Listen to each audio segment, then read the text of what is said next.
Ministre ya Défense ya Ekolo Congo Démocratique Emengo Imukena na ntoma ya Amerika na Kinshasa Mike Hammer bakutanaki lobi loleki mpona kobeta mokoloto na bozongeli boyokani kati na mboka mibale po etali bokengi.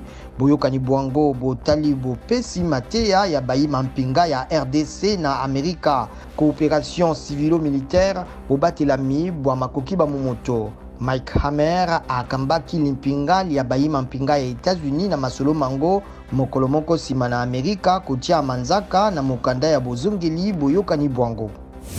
Ekolo Congo Démocratique boyi lokola bikolo misusu ya SADC mbongwana ya brigade sous-régionale intégrée ya mampinga ya ONU.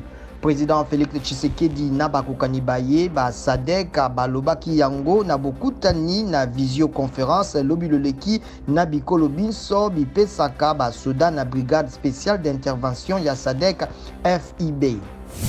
Emmanuel Ramazani Shadari kalaka mokambi ya PPRD oyo azalaki candidat na maponami ya mokonzi ya mboka ya 2018 alobi ete azalite na makambo bafundi ye elongo na bato basusu zomi na bobomami ya bato mingi na mars 2017 na Nganza na Kasai. Basambeli ya bato koleka kama motoba bafundaki likambo yango na bazuzi na parke ya basoda.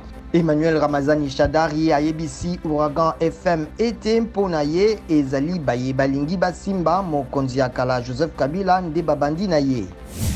Dr Jean-Jacques Muyembe mokambi ya INRB afungolaki lobi loleki na Goma laboratoire ya bokengeli makono maike lokola Ebola na COVID-19 na moniele ya Ekolo Congo Démocratique.